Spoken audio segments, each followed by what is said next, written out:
Sudhir, please start.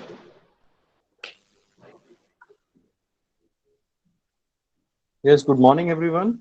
Can you hear me now?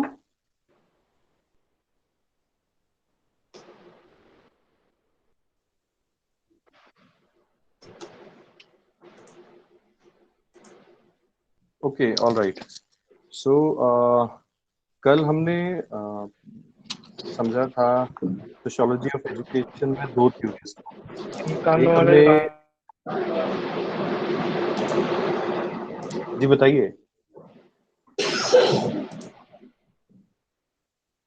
कब उसमें से आएंगे हेडफोन से?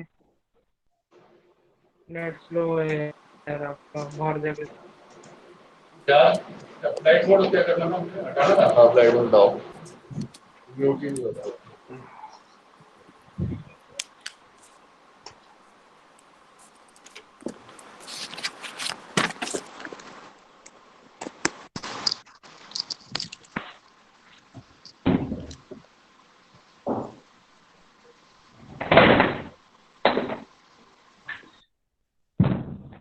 Shall I start?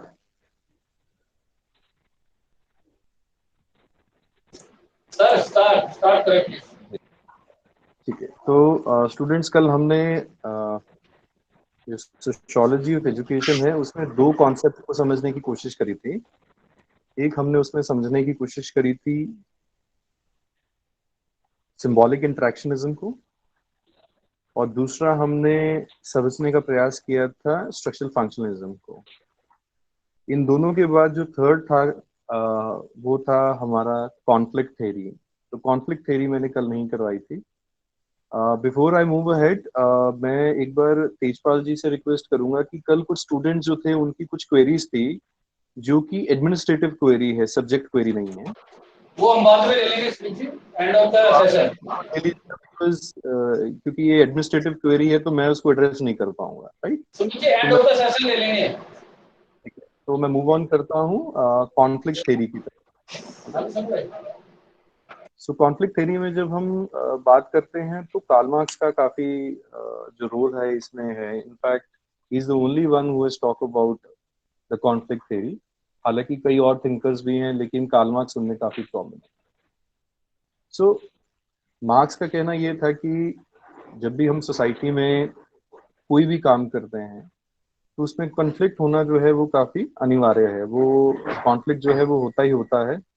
उसका रीजन ये है कि जब दो लोग मिलेंगे, कुछ लोग इंटरेक्ट करेंगे आपस में, तो कई चीजें जो हैं उनकी एक दूसरे के साथ मेल नहीं खाएंगी और उससे क्या होगा, कॉन्फ्लिक्ट जो है वो पैदा होना शुरू हो जाएगा।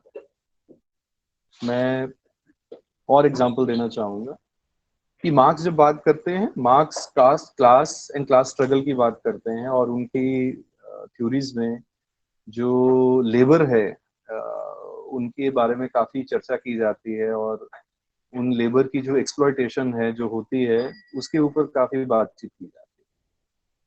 तो मैं उदाहरण के तौर पर ही आपको समझाना चाहूंगा। जैसे मान लीजिए कि एक कॉन्ट्रैक्टर है और उसने अपने नीचे कुछ लेबर्स को रखा हुआ है और वो जो लेबर है वो एक महीने का अपना कुछ कॉस्ट जो है वो लेती है अपने कॉन्ट्रैक्टर से काम करने का।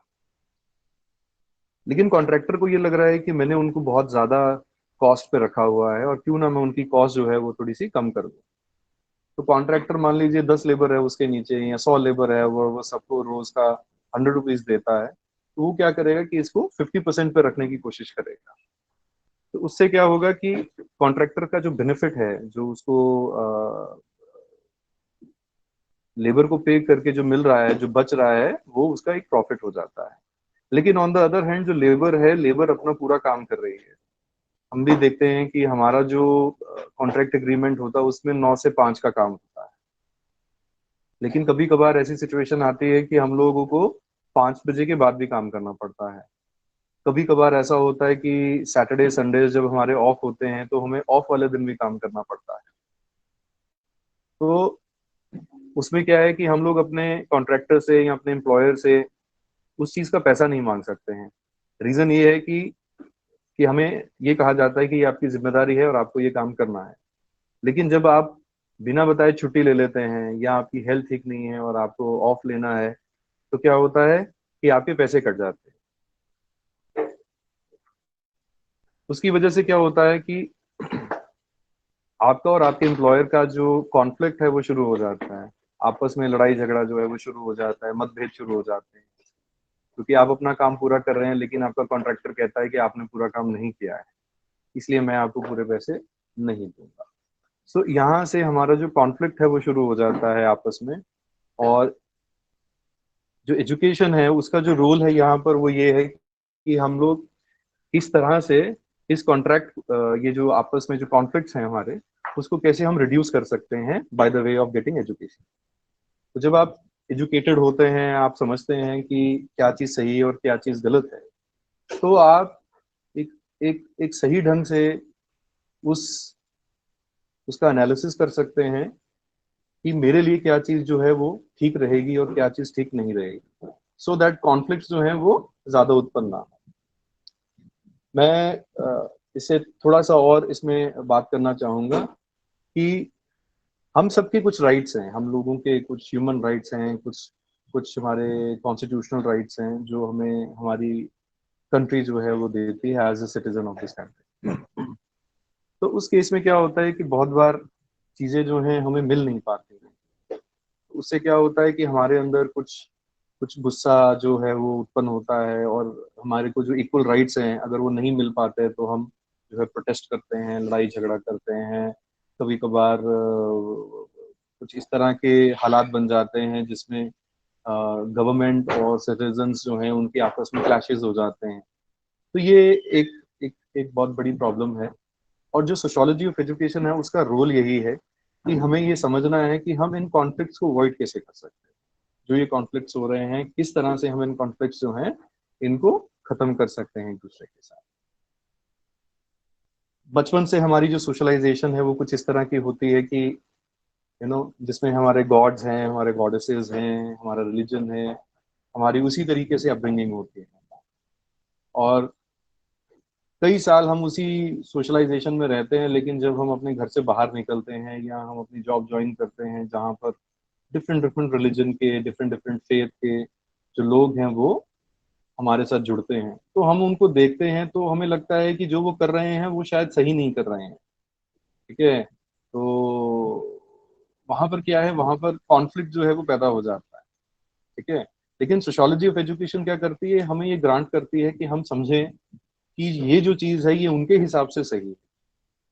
जो चीज हमारे हिसाब से सही है हो सकता है वो दूसरे के हिसाब से सही ना। So we have to understand this concept here, that in case if something is right for me, something can also be right for somebody else. But that doesn't means कि वो चीज मेरे लिए भी सही है, right? तो ये बेसिकली मार्क्स की थ्योरी है जो सोशियोलॉजी ऑफ एजुकेशन में हम लोग जिसकी चर्चा करते हैं। उसके बाद की बात है कि जैसे पॉलिटिकल सिस्टम है हमारे देश में, तो हम लोग सब जानते हैं कि जो वोट बैंक्स हैं उसके लिए काफी पॉलिटिक्स चलती है। किस तरह से वोटर्स को हमें इन्फ्लुएंस करना है, अपना अच्छा काम लोगों को दिखाना है, ताकि लोग जो हैं वो यही कहें कि ये पर्टिकुलर पॉलिटिकल पार्टी जो है वो अच्छी है और हमें इन्हीं को वोट देना है, राइट।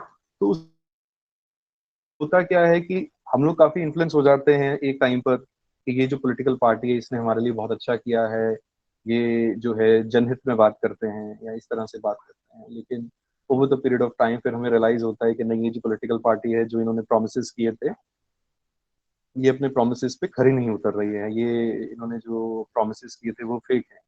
तो एक टाइम पे बात क्या होगा कि आपको उन पॉलिटिकल पार्टीज के अगेंस्ट थोड़ा सा आक्रोश होगा, एक गुस्सा होगा आप लोगों के अंदर, और उससे क्या होगा, आपको और उनका कॉन्फ्लिक्ट पैदा होगा।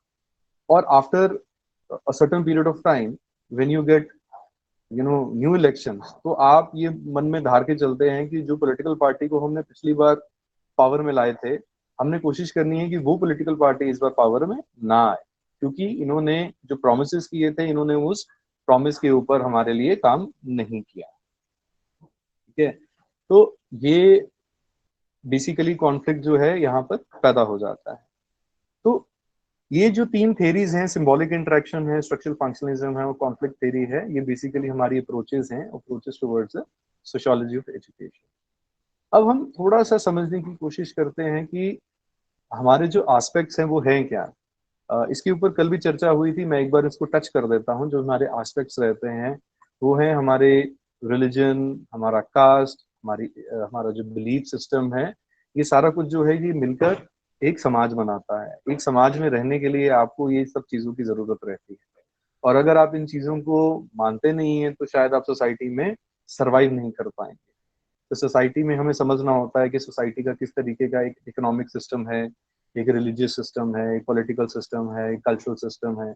और इनमें से कोई भी चीज अगर हम अच्छी तरह से ग्रांट नहीं करते हैं, ग्रहण नहीं करते हैं, उसको समझते नहीं है, तो हमारा जो सर्वाइवल है उस सोसाइटी में बहुत मुश्किल हो जाता है। एक बहुत सिंपल सी कोट है, when you are in Rome do as the Romans they do. जब आप रोम में हैं तो वहां के लोग जैसा करते हैं आपको भी वैसा करना चाहिए, करना पड़ेगा इनफैक्ट, क्योंकि अगर आप वैसा नहीं करते हैं तो आप वहां पे सरवाइव नहीं करते। मैं इसको और थोड़ा सा इजी कर देता हूँ आप लोगों के लिए। जैसे मान लीजिए आप वेस्टर्न कंट्रीज में जाते हैं, तो जब तक आप उनका वे ऑफ ड्रेसिंग जो है वो अडॉप्ट नहीं करते हैं, आपको वहां पर एलियन ही माना जाता है, आपको वहां पर आउटसाइडर माना जाता है। मैं मानता हूं कि वहां पे जो स्किन है उसके कलर को लेके बहुत ज्यादा डिस्क्रिमिनेशन है, किसी को एशियन कहा जाता है, किसी के जो फीचर्स हैं वो डिफरेंट है तो उनको चाइनीज कहा जाता है। ये प्रॉब्लम्स जो हैं वो रहती रहती हैं। लेकिन इन सबके ऊपर जो चीज है वो ये है कि अगर हमने किसी सोसाइटी में असिमुलेट होना है, अपने आप को सोसाइटी में ढालना है, तो हमें उनके सिस्टम्स को अडॉप्ट करना पड़ेगा। और अगर आप उनके सिस्टम को अडॉप्ट नहीं करते हैं, अगर आप कहते हैं कि नहीं हम जीसस क्राइस्ट को नहीं मानते हैं, हम हमारा जो फेथ है वो डिफरेंट है, ठीक है, तो हम शायद उनके सोसाइटी में बहुत ज्यादा अच्छी तरीके से एडजस्ट नहीं हो पाते हैं। तो ये चीजें जो हैं वो हमारे लिए बहुत जरूरी रहती हैं, और सोशियोलॉजी ऑफ एजुकेशन इम्फोसाइज करता है कि हमारी जो एजुकेशन है वो हमें ये सब चीजें ग्रांट करती है, हमें एक समझने की क्षमता प्रदान करती है, हमारा एक विजन जो है वो तय होता है, इससे हम चीजों को बेहतर ढंग से देख पाते हैं ताकि हम कुछ गलत ना करें। तो ये जो एजुकेशन सिस्टम है ये हमें ये चीजें ग्रांट करती है। इसके बाद आती हैं दो दो इंस्टीट्यूशंस आती हैं जो कि जिसका हमारी जिंदगी में बहुत क्रूशियल रोल है, जो बहुत सिग्निफिकेंट रोल प्ले करती है हमारी सोशलाइजेशन में। एक है हमारी फैमिली और दूसरा है हमारा स्कूल। अब आपको ये लगेगा कि एजुकेशन तो हम सिर्फ स्कूल से लेते हैं, ऐसा नहीं।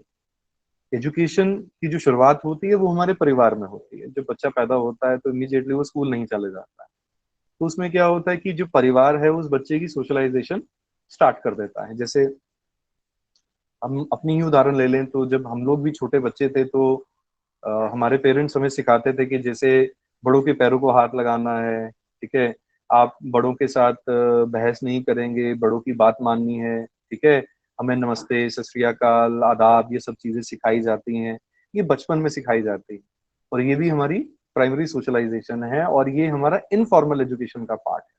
फॉर्मली हमें इसकी कोई डिग्री वगैरह नहीं मिलती है, हमें इसका कुछ रिपोर्ट कार्ड नहीं मिलता है, लेकिन हमारी फैमिली हमें सोशलाइज करती है। जैसे छोटे बच्चों को मंदिर लेके जाया जाता है, गुरुद्वारा लेके जाया जाता है, उनको चर्च लेके जाया जाता है, उनको समझाया जाता है कि ये जो इंस्टीट्यूशंस हैं ये रिलीजियस इंस्टीट्यूशंस हैं हमारे, और हम इनको इनके जो पद चिन्ह हैं उनके ऊपर हम चलेंगे।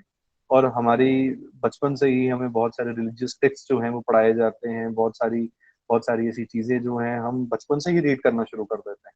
तो ये भी हमारा इनफॉर्मल एजुकेशन का पार्ट है, जिससे हम सीखते हैं, जिससे हमारी सोशलाइजेशन होती है और हमारा बिलीफ बन जाता है। लेकिन कभी कभार क्या होता है कि जब हम हमारी फैमिली सोशलाइजेशन हो जाती है और जो नेक्स्ट इंस्टीट्यूशन में हम जाते हैं वो है स्कूल एजुकेशन, फॉर्मल जो हमारा एजुकेशन सिस्टम है, वहां पर चले जाते हैं। लेकिन अभी इनके बिटवीन एक चीज और आ गई है, अभी नया कॉन्सेप्ट जो है वो आ गया है, वो है किंडरगार्टन। किंडरगार्टन का कॉन्सेप्ट ये है कि बच्चा जो है उसको फॉर्मल एजुकेशन में भेजने से पहले उसको हम सोशलाइज करने का तरीका सिखाएं, कि जब बच्चा अपने घर के बाहर निकले तो वो सामने वाले बंदे को सही ढंग से देखे, उससे समझे, उससे घुले मिले, उससे इंटरेक्ट करे, और चीजों को अच्छा समझे, अच्छा बनाए। किंडरगार्टन्स में क्या है, बच्चों की आइस ब्रेकिंग हो जाती है, एक दूसरे से बातचीत शुरू हो जाती है, एक दूसरे को वो समझ लेते हैं क्या चीज सही है क्या चीज नहीं है। और कई बार वो अच्छे कंपेनियंस बन जाते हैं, अच्छे दोस्त बन जाते हैं, ठीक है। और उसके बाद जो फॉर्मल सिस्टम ऑफ एजुकेशन शुरू होता है वो है हमारा schooling education system.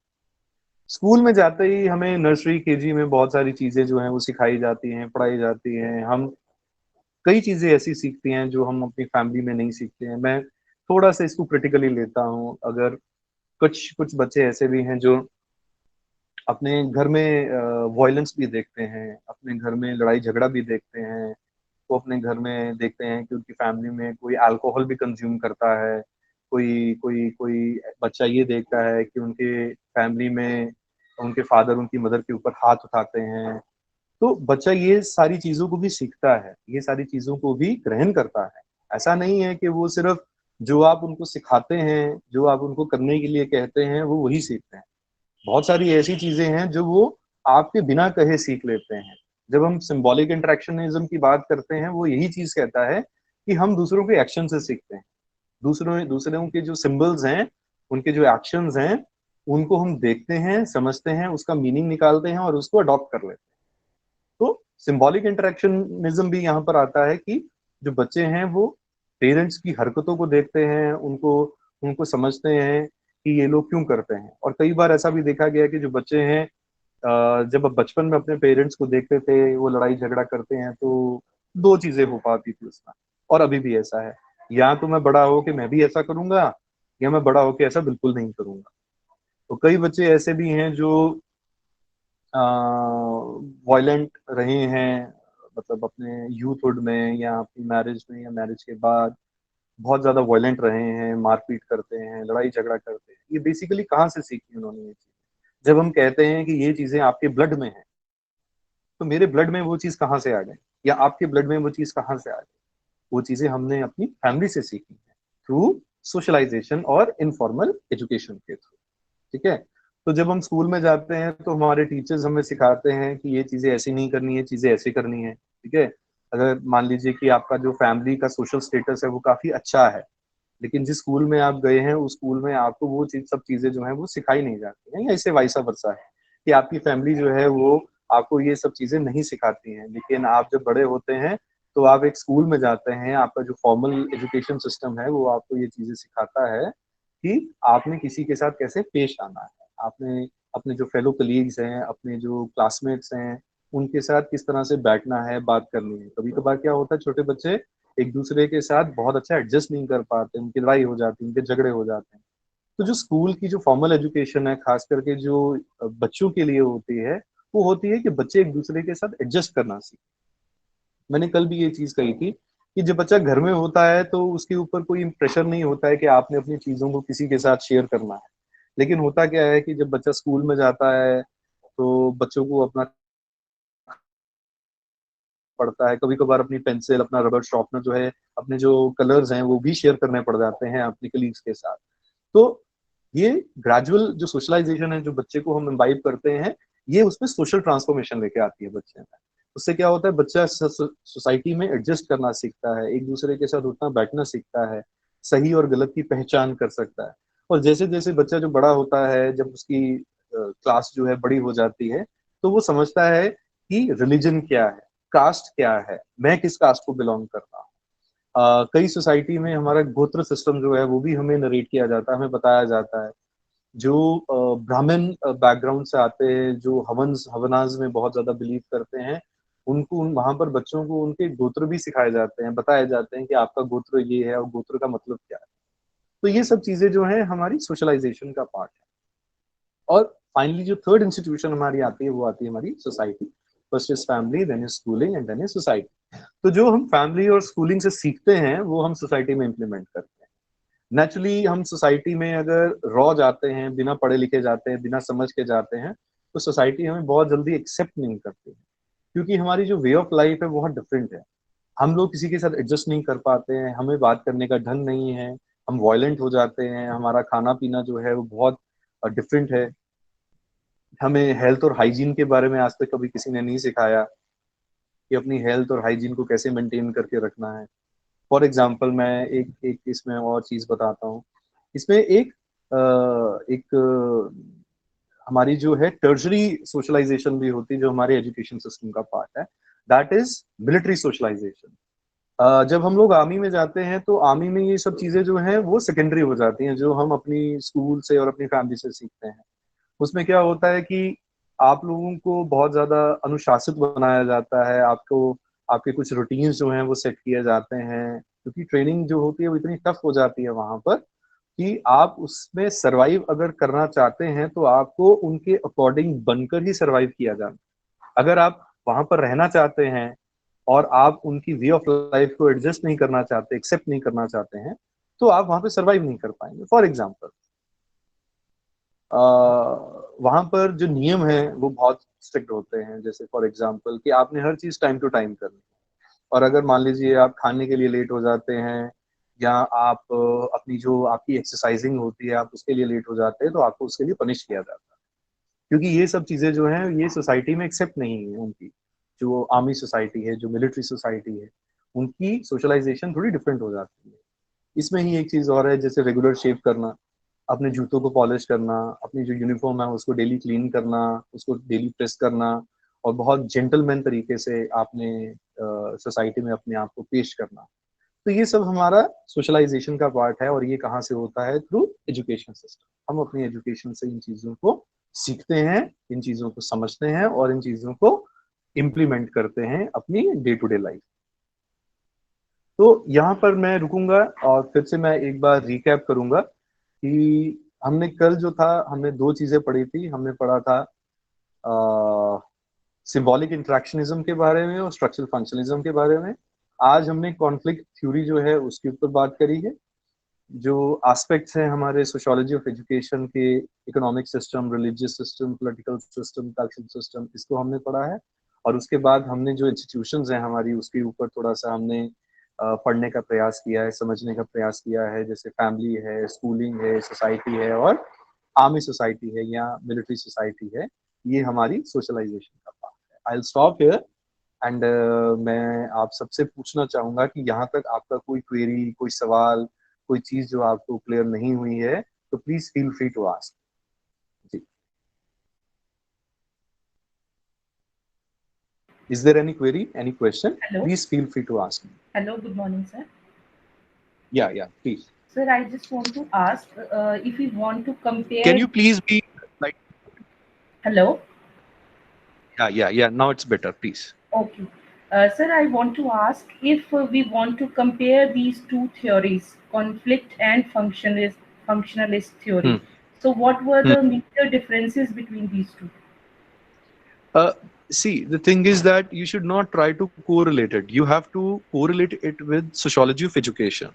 You Right. cannot correlate to these two theories with each other. In fact, these three theories, because these three theories, they talk different, but they talk about education system. And we are just trying to understand the concept that how these theories, they have their role to play in education.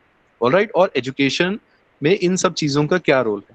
Conflict theory जो है वो different बात करती है, जो functionalism है वो different बात करती है, और इंटरेक्शन जो है वो डिफरेंट बात करती है। सिंबॉलिक इंटरेक्शनिज्म बात करती है कि हम अपनी इंटरेक्शन से सीखते हैं, हम दूसरों के एक्शन से सीखते हैं, हम सिंबल से, साइन से सीखते हैं। इसमें ये बात करते हैं कि जब आप सड़क पे जाते हैं, जैसे आपके कुछ सिंबल्स लगे होते हैं, जैसे आपके ट्रैफिक सिस्टम है आपका, तो आपको बचपन से सिखाया जाता है red light means stop, orange light means ready, and green light means go. So these are nothing, these are your symbols, all right? और Right. आप इन सब चीजों को देखते हैं और आप ये भी समझते हैं कि इन चीजों को देख के लोग भी इन चीजों को अडॉप्ट करते हैं, तो gradually it becomes part of your socialization. Then you talk about the functionalism. So functionalism is basically a concept given by Emile Durkheim and Talcott Parsons. Yes. These two thinkers, they also talk about that, everything is functional in society, and in case if we have to live in society, so we have to see each and every aspect of society from the functional perspective. For example, education has its own function in society, religion has its own function in society, caste, gender, they have their own rules, their own function in society.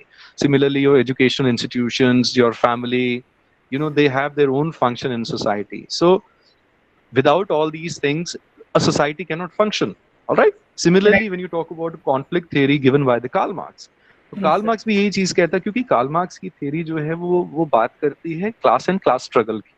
और वहां पर बुर्जुआ and proletariat class की वो बात करते हैं। तो marks ये कहते हैं कि जो owners of the means of production हैं वो उन लोगों को परेशान करते हैं जिनके पास those who don't own anything, they just own their labour. उनके पास सिर्फ अपनी लेबर है, वो लेबर करके अपना काम करते हैं और अपनी रोजगार बनाते हैं। मार्क्स ये भी कहते हैं कि इनकी एक्सप्लॉयटेशन जो है वो होती है, कौन इनकी एक्सप्लॉयटेशन करता है? जो इनके कॉन्ट्रैक्टर उनको हायर किया। और मार्क्स ये कहते हैं कि इनका अगर मान लीजिए डेली का जो वेज बनता है वो 100 रुपीज बनता है, मैं ये एग्जाम्पल के तौर पे बता रहा हूँ, हालांकि डेली का वेज जो है वो तकरीबन इस वक्त 300 रुपए। तो मान लीजिए कि अगर उनका 100 रुपया रोज का लेबर बनता है और 3000 रुपए वो महीने के कमाते हैं, तो कॉन्ट्रैक्टर कोशिश करेगा कि मैं किसी तरीके से इनके कुछ पैसे डिडक्ट करके अपना प्रॉफिट मार्जिन बना दूं। और वहां पर क्या है, लेबर और कॉन्ट्रैक्टर के बीच में कॉन्फ्लिक्ट आ जाता है। आप कहीं पर भी चले जाइए, यूनिवर्सल ट्रूथ है, आप इंडिया में हैं, आप अब्रॉड में हैं, आप कनाडा में हैं, आप कहीं पर भी हैं, किसी भी कंट्री में हैं, मैं ये कह सकता हूं कि उसका मैग्नीट्यूड में फर्क होगा।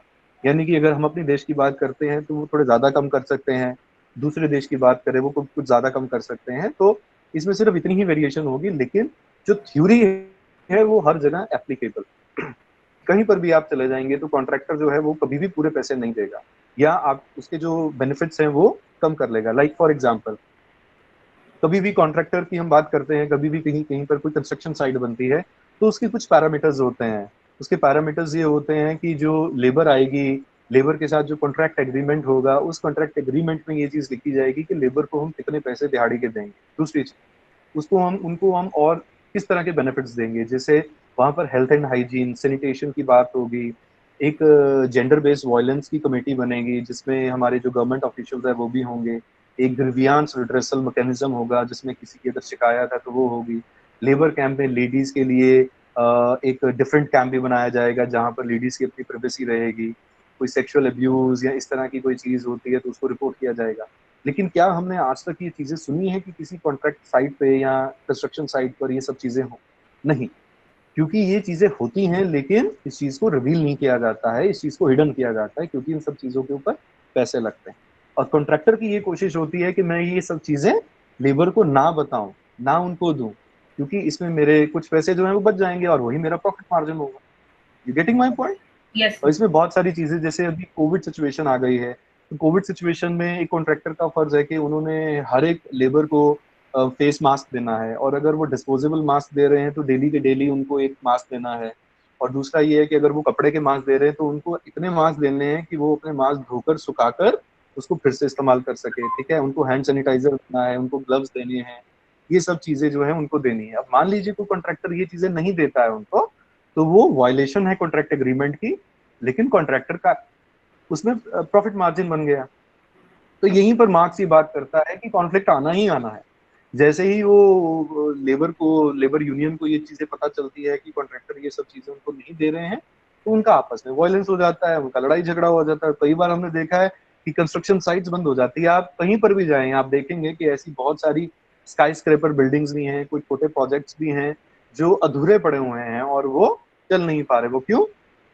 क्योंकि हो सकता है कॉन्ट्रैक्टर के पास पैसे खत्म हो गए हों, हम ये मान के चलते हैं। लेकिन उसका जो अदर साइड है वो ये है कि उसके ऊपर केस चल रहा है कॉन्ट्रैक्टर के ऊपर, या वो जो साइट है उसको अभी प्रेजेंटली बंद कर दिया है क्योंकि वहां पर जो लेबर थी उसने वायलेंस किया है। लेबर जो है उन्होंने ये कहा है कि हमें हमारे राइट्स जो है वो नहीं मिलते हैं। तो हम इसको बोलते हैं क्लास कॉन्फ्लिक्ट। ये क्लास कॉन्फ्लिक्ट जो है वो हर जगह पर, इंडिया में जो कास्टिज्म है वो बहुत ज्यादा इम्पैक्टफुल है। लेकिन जब हम फॉरेन में जाते हैं, वेस्टर्न कंट्रीज की काउंटर पार्ट की बात करते हैं हम लोग, तो वहाँ पे कास्ट सिस्टम नहीं है इतना ज्यादा स्ट्रॉन्ग, वहाँ पे क्लास सिस्टम है। आपका सोसाइटी में क्या स्टेटस है, सोशल स्टेटस है, वहां से ये चीजें जो हैं वो डिसाइड करती है कि आप कौन। ऑलराइट, सो ये तीनों थ्योरीज जो हैं वो बहुत डिफरेंट हैं। और हमने जब एजुकेशन की बात करनी है, हम इन तीन चीजों को समझने के प्रयास करेंगे और हम तीनों चीजों को अप्लाई करेंगे कि ये चीजें जो हैं, एजुकेशन इन तीनों चीजों को समझने के लिए क्या रोल प्ले करता है और ये तीनों चीजें जो हैं वो एजुकेशन को कैसे एक्सप्लेन करती हैं, ये चीजें हमने समझनी। ठीक है, और इसमें आप सभी को एक चीज का ध्यान रखना है कि जब भी हम किसी चीज की बात करते हैं, किसी पर्टिकुलर अप्रोच की बात करते हैं, तो उसका जो प्रोमिनेंट थिंकर है उसको हमने मिस नहीं करना है, इससे आपके मार्क्स कटते हैं, आपकी जो स्कोरिंग होती है आपके एग्जाम में वो आपकी कट जाती है। बिकॉज एग्जामिनर हमेशा यही चीज चाहता है कि जब आप सिंबॉलिक इंटरेक्शनिज्म की बात करें तो आप उसमें हर्बर्ट ब्लूमर की बात करें जिसने इसका कॉन्सेप्ट दिया है, मीड की बात करें, जॉर्ज हर्बर्ट मीड की जिसने इस थ्योरी को इंट्रोड्यूस किया, ठीक है ना।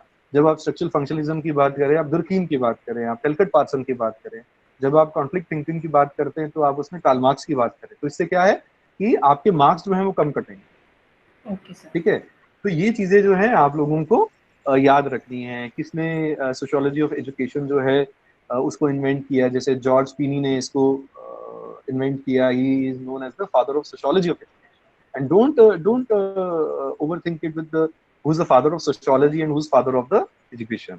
Father of sociology is Auguste Comte, we know that, but who's the father of sociology of education is George Payne.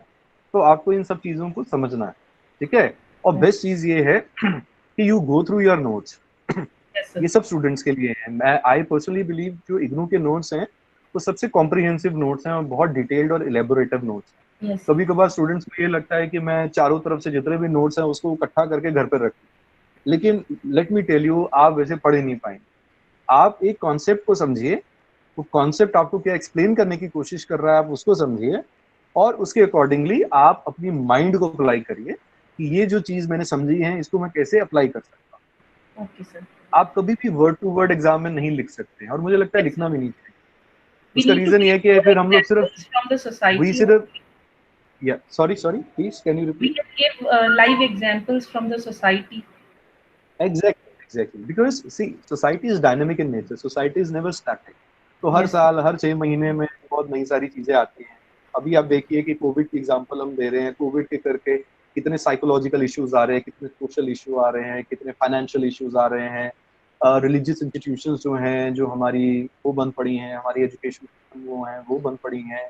We are stuck in our house. अभी तो चलिए इम्पैक्ट जो है वो कम हो गया लॉकडाउन का। Yes, sir. जब ये पीक में था तो हम लोग एकदम बंद पड़े हुए, देयर वाज अ फियर कि घर के बाहर निकले कोविड ना कंट्रैक्ट हो जाए, है ना। फिर हम मीडिया देखते थे, सोशल मीडिया देखते थे, तो वहां पर हमें बहुत सारी ऐसी चीजें जो थी वो देखने को मिलती थी, और हमें लगता था psychologically you know we are getting weak now, और साइकोलॉजिकली जो है हम लोग स्ट्रेस्ड हो रहे हैं। तो नेचुरली ये सब चीजें जो हैं you have to apply it. जब भी आप आज के टाइम पे अगर आप एग्जाम में प्रिपेयर होते हैं और आप वहां पर थ्योरीज लिखते हैं, तो आपको जो लाइव और प्रैक्टिकल एग्जांपल्स हैं आपको वो देनी है। उससे क्या होगा, जो एग्जामिनर है वो भी इम्प्रेस होगा आपके पेपर को पढ़ के, आपकी Right. आपकी अप्रोच को पढ़ के, आपके आइडियाज को। तो I will request each and every student to please quote the live example. जो भी डायनेमिक एग्जाम्पल्स हैं उनको कोट करिए और बड़े रियलिस्टिक वे में उसको आप लिखिए, ताकि एग्जामिनर ये ना समझे कि स्टूडेंट को जो है सोशियोलॉजी की समझ नहीं है, इसको कॉन्सेप्ट क्लियर नहीं। ऑलराइट, या Right, sir. am I Sir, there is one more clear theory. now? Am I clear now? Yes, sir. Yes, sir. Can I ask one more question, sir? Yeah, please go ahead. Sir, there is one more theoretical approach which is mentioned in the book, that is postmodernism. Can you elaborate that? Postmodernism. Yes, sir. Yeah, why not? देखिए, जो modernity है, जो जिसको हम modernisation कहते हैं, उसको हम प्रोनाउंस करते हैं मॉडर्निटी। तो मॉडर्निटी की जब हम बात करते हैं तो हम देख रहे हैं कि आजकल जो वेस्टर्न कंट्रीज है उनका प्रभाव जो है हमारे देश पर बहुत हो गया। तो अभी क्या हुआ है, कल्चरल स्वैपिंग हो गई है, कल्चरल स्वैपिंग। तो हमने क्या किया है, हमने वेस्टर्न कंट्रीज के कल्चर को अडॉप्ट करने की कोशिश कर ली है, और वेस्टर्न कंट्रीज के जो लोग हैं उन्होंने इंडियन कल्चर को अडॉप्ट कर लिया। इसका बेस्ट उदाहरण है कि we are these days we are more into English food. हम लोग पिज्जाज, बर्गर्स, फ्रेंच फ्राइज, ये सब चीजें जो हैं इनके ऊपर बहुत ज्यादा फोकस करते हैं। और जो हमारा इंडियन सिस्टम है, दाल रोटी का है, सब्जी का है, सलाद का है, या हम डाउन साउथ में देखें तो बहुत हेल्दी उनका खाना है, जैसे इडली सांभर है, डोसा है, ये सब चीजें हैं। हमने इन चीजों को स्वैप कर दिया है। तो अभी क्या हुआ है कि हम सबकी विसिनिटी में, हमारे सराउंडिंग्स में कुछ अमेरिकन चेन ऑफ रेस्टोरेंट्स जो हैं वो आ चुकी हैं। तो हम क्या करते हैं, हम उनको देखते हैं, उनकी एडवर्टीजमेंट देखते हैं। जैसे फॉर एग्जांपल छोटे बच्चे कार्टून टीवी बहुत देखते हैं, तो ये सब चीजें जो हैं वो सबसे ज्यादा कार्टून टीवी पर ही प्रेजेंट होती हैं। जैसे मैकडॉनल्ड्स क्या है, ये जो डोमिनोज है ये क्या है, KFC क्या है, और ये पिज्जा हट क्या है। तो ये सब चीजें जो हैं ये हमें इन्फ्लुएंस करती हैं कि हम इन चीजों के ऊपर जाएं, ठीक है। और ऐसे मैंने कई बच्चे जो हैं मैंने देखे हैं, कई यंगस्टर्स भी देखे हैं जो सिर्फ और सिर्फ यही खाना पसंद करते हैं। और ऑन द अदर साइड आप वेस्टर्न कंट्रीज की बात करें तो वहाँ पर इंडियन फूड जो है उसको बहुत पसंद किया जाता है, और इंडियन जो कुकिंग है, इंडियन जो स्पाइसेस हैं, इंडियन जो दाल रोटी है, दाल फुल्का है, उसको बहुत पसंद किया जाता है। मैं इसकी बहुत अच्छी एग्जांपल देता हूँ, जब हम हरिमंदिर साहब जाते हैं, जैसे मैं अमृतसर को बिलोंग करता हूँ, तो मैं जब हरिमंदिर साहब जाता हूँ तो मैं वहाँ पर देखता हूँ कि कोई भी पर्सन किसी भी बैकग्राउंड से हो, वो जमीन पर बैठते हैं, कम्युनिटी किचनिंग है वहाँ पर, और एक जैसे ही खाना खाते हैं ना।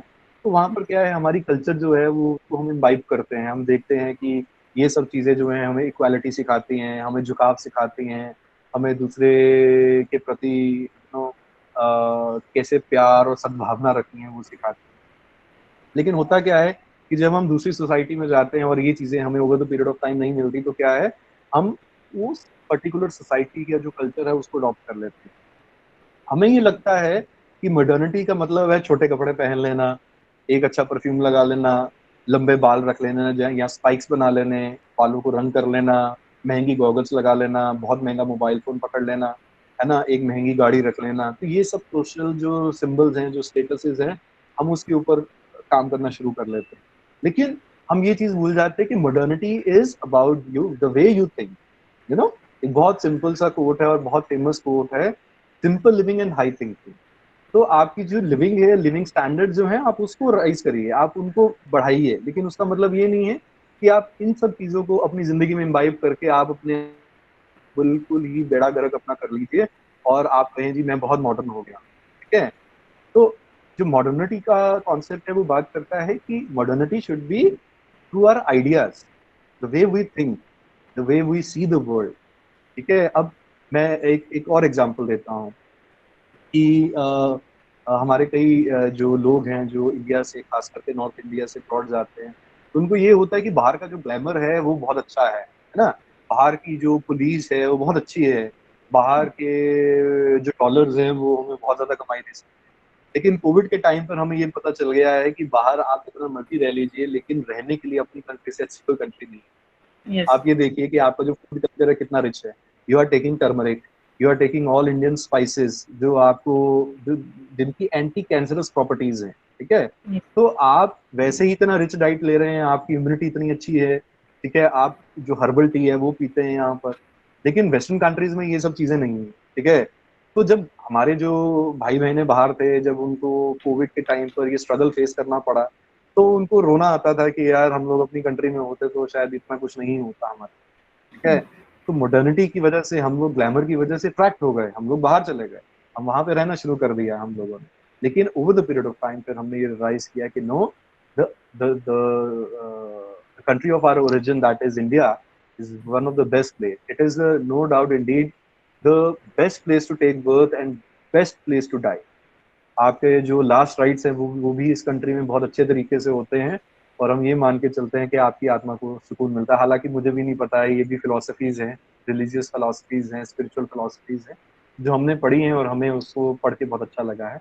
बाकी आफ्टर डेथ क्या होता है नोबडी नोज, ठीक है। So this is basically the concept of modernity, modernization, that your education teaches you how to understand the concept of modernization. Your education plays a very crucial role. कि आप किसी को देख रहे हैं, अब मान लीजिए सॉरी, कि आप एक तरफ देखते हैं कि जो मुस्लिम कल्चर है, जो इस्लाम है, इस्लाम ये एम्फसाइज करता है कि महिलाएं जो हैं वो बुर्का पहने, तो हम इस चीज़ को उस तरीके से ही देखते हैं, ठीक है। और वेस्टर्न कंट्रीज में, या जो जैसे अमेरिका है या और जैसी कंट्रीज वेस्टर्न में, यूरोप की कंट्रीज है, वहाँ पर हम देखते हैं कि वहाँ पर कपड़ों की कोई रिस्ट्रिक्शंस नहीं है, तो वहाँ पर वो लोग बहुत ओपन माइंडेड, ठीक है। अब मान लीजिए कि एक छोटा बच्चा है जो कि अपनी मदर को बचपन से ही देखता है कि मेरी मदर डेली बुर्का पहनती है और बाहर जाती, तो that is the reality for that child. ये उसकी एक फॉर्मल इनफॉर्मल एजुकेशन का पार्ट है कि वो घर से ये चीज देख रहा है कि मेरी मदर रोज बुर्का पहनती, तो उसके लिए बुर्का पहनना जो है, देखना जो है, वो ठीक है। और मान लीजिए अगर वो लड़की है तो उसकी मदर से बहुत इन्फ्लुएंस हो जाती है और वो ये कहती है कि मम्मा जब मैं बड़ी होंगी तो मैं भी बुर्का पहनूंगी, ऑलराइट।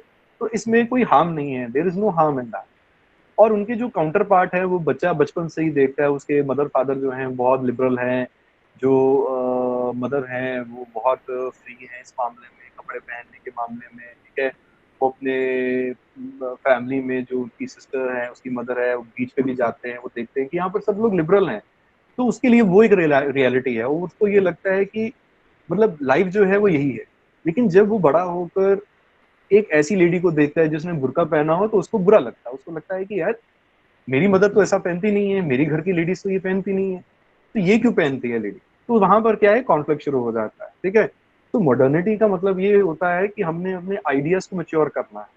तो इसीलिए हम कहते हैं कि आपकी जो एजुकेशन सिस्टम है, आपकी एजुकेशन सिस्टम इतना स्ट्रांग होना चाहिए, इतना स्ट्रेंथन्ड होना चाहिए, उसमें बायसनेस नहीं होनी चाहिए, उसमें नेपोटिज्म नहीं होना चाहिए, उसमें वही चीज नहीं पढ़ानी चाहिए जो मेरे कल्चर का है, मेरे रिलीजन का है, मेरे कास्ट का है, उसमें हमें सब कुछ पढ़ाना चाहिए, ठीक है। उससे क्या होता है कि हमें प्रेरणा मिलती है, हमें समाज में रहने के लिए कुछ स्ट्रांग विल बनती है हमारी। और मुझे लगता है कि कोई व्यक्ति अगर इस्लाम से है, कोई व्यक्ति अगर सिखिज्म से है, बुद्धिज्म से है, जैनिज्म रिलीजन से है, फेथ से है, वो बुरा नहीं, ठीक है।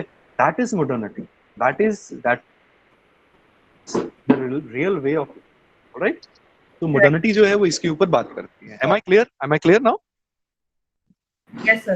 Hello, am I clear now? Thank you so much. Okay. All right. Yes, Okay, sir. so any Yes. other question? Very good. Any other question, please? Okay. अगर कोई सवाल नहीं है तो मैं यहाँ पर तेजपाल जी से रिक्वेस्ट करूंगा कि कुछ एक स्टूडेंट है मिस रंजना, तो इनकी एक क्वेरी है कुछ इनके असाइनमेंट्स रिलेटेड। तो मैं रंजना को रिक्वेस्ट करूंगा कि प्लीज आप तेजपाल जी से अपना जो क्वेश्चन है वो एक बार पूछ लीजिए प्लीज।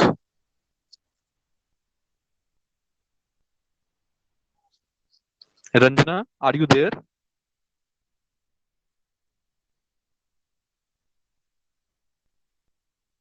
हेलो हेलो सर, आ रही है आवाज? जी बताइए। हाँ रंजना, आप अपना सवाल पूछिए। सर, मेरा ये रिजल्ट आया तो असाइनमेंट स्टेटस मेरा कहता कि आप अपना ग्रेड कार्ड चेक करने को, तो ग्रेड कार्ड पे तो मेरे मार्क्स आ नहीं रहे असाइनमेंट के सर।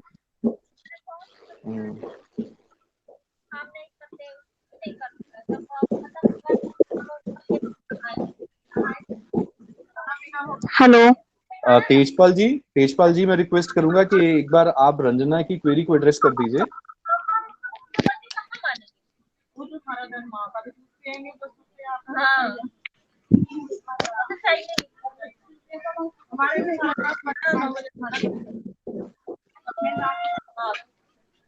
तेजपाल जी मैं रिक्वेस्ट करूंगा कि आप एक बार रंजना की क्वेरी को एड्रेस कर दीजिए प्लीज। ये माइक ऑन हो गया, ये कैमरा ऑफ हो गया, ऐसे। तेजपाल जी मैं रिक्वेस्ट करूंगा कि एक बार रंजना की क्वेरी को एड्रेस कर दीजिए। इसके बाद हो गया अब। हाँ, अब वो अबे तो कोई हो बोल रहा है। रंजना, मुझे लगता है अभी तेजपाल जी शायद हमारी बात को सुन नहीं पा रहे हैं, तो मैं आपको उनका मैं रंजना आपको उनका जो कांटेक्ट नंबर है वो दे दूंगा, आप उनसे एक बार बात कर लीजिएगा और अपनी जो क्वेरी है उसको आप एड्रेस करवा लीजिएगा। मेरे को लगता है वो भी है नहीं यहाँ पे। जी ठीक है सर। जी। और किसी का कोई सवाल हो आज के टॉपिक को लेके? जी बताइए। सर मुझे एक चीज पूछनी थी आपसे। सर आर वी गोइंग अरे टू हैव रिकॉर्डिंग है ये तो। On Saturday and Sunday? मैं बाकी स्टूडेंट से रिक्वेस्ट करूंगा कि जो लोग क्वेरी नहीं है जिनकी, प्लीज अपने माइक को बंद कर लीजिए, म्यूट कर लीजिए अपने माइक को प्लीज। जी बताइए। हेलो सर, मैं बस आपसे ये पूछना चाहती थी कि are we going to have classes on Saturdays and Sundays again? Well, from my side, yes, we can have classes on Saturdays and Sundays, Okay, because we have 4 compulsory subjects and 2 optional subjects. One is optional in that. So, Yes, sir. in our So, sir, next can we decide class, one particular topic on which we can have discussion? या why not see best part क्या रहता है classes में कि जिस चीज की class है आप उसको पहले ही रीड कर लीजिए। Yes, sir. उससे That क्या is होता है what कि जब हम लोग इंटरेक्ट करते हैं तो आपको जो कॉन्सेप्ट है उसकी क्लैरिटी ज्यादा होती है और आपकी क्वेरीज जो है वो उभर के आती है बाहर। Yes, sir. Right Yes, sir. That is what I wanted. I just want either जी। you should give us one topic from that lesson, or I don't know how to comply with that. मैं अभी यही कहूंगा कि जो हमने ये 2 दिन में किया है, कल और आज किया है, मैं चाहूंगा आप इसको रीड करिए। Right, जो sir. कॉन्सेप्ट है उसकी क्लैरिटी लीजिए। Right, जो sir. थिंकर्स हैं आपके Yes, sir. उनको समझिए, उनके नाम Okay. को, उनकी बुक्स को और किस ईयर में वो बुक लिखी गई है उस चीज को Okay. समझिए। क्योंकि ये सब चीजें जो हैं जब आप एग्जाम देते हैं और एग्जाम में ये चीजें लिखते हैं तो आपको मार्क्स जो है वो बहुत अच्छे मिलते हैं। अक्सर Yes, sir. मैं मतलब स्टूडेंट्स को पढ़ाता हूँ, स्टूडेंट्स जो हैं वो यही कहते हैं सर हम लिखते तो बहुत है लेकिन हमारे मार्क्स नहीं आते हैं। और मैं स्टूडेंट्स को यही बोलता हूँ कि जब भी आप लिखते हैं तो रियलिस्टिक लिखिए, उसमें आप थिंकर का नाम लिखिए, कौन सी बुक में उसने ये थ्योरी लिखी है, ये कॉन्सेप्ट की बात करी है, किस ईयर में वो बुक पब्लिश हुई थी, ये सारा कुछ हमें जो है वो उसमें देना होता है। ठीक है, Right. तो ये कुछ चीजें जो है अगर आप लिखते हैं तो आपके मार्क्स अच्छे आते हैं। Alright Sir, in block one, we have already gone with the 2 units, concept of education and theoretical approaches. Now we can go with the thinkers on education. Thinkers on education, part 1 and 2. Basically जो हमने किया है वो thinkers ही हैं। ठीक है, Right. और जो थ्योरीज हमने स्टडी करी हैं वो यही चीजें बताती हैं इन Right. थिंकर्स के बारे में। तो यू रीड दीज थिंकर्स। बहुत Okay. ज्यादा डिफिकल्ट नहीं है ये सब चीजें। अगर आप Right. इसको एक बार आप रीड करते हैं ना, आप इसको सिंपली जैसे एक नॉवल पढ़ते हैं आप पहले उसको वैसे Yes, sir. रीड कर लीजिए Yes, sir. और उसके बाद आप उसको दोबारा से जब रीड करेंगे तो कई चीजें जो हैं आपकी ऑलरेडी आपको क्लियर हो। Yes, sir. Yes. This is how I read. Yes, sir. Because there, और part बताइए। one, और there are Indian thinkers, and part two, we have Western thinkers. So we can go with that. We'll read जी about जी it and we'll discuss with you, sir.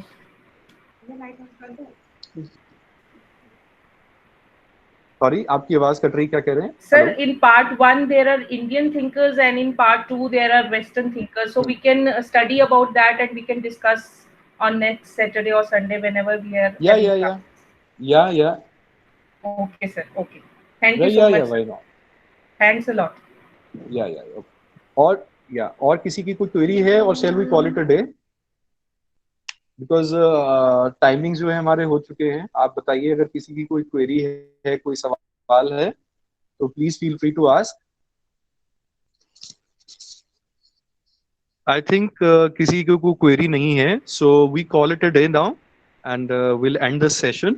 Alright, आपके पास मेरा contact number और email ID भी है। अगर Yes, आपका sir. इसके बावजूद कभी कोई क्वेरी हो या कुछ भी हो आपका, तो आप मुझे फॉर्मल ईमेल भी ड्रॉप कर सकते हैं। ठीक है, Yes, और sir. आप मुझे Thank you so WhatsApp much वगैरह for भी your कर सकते हैं। I will cooperation, try sir. To reply as soon as. Right Thank you so right, much thank you for your everyone, cooperation. Thank you so much. Thank you. Have a good day. Bye Thank bye. Thank you. you.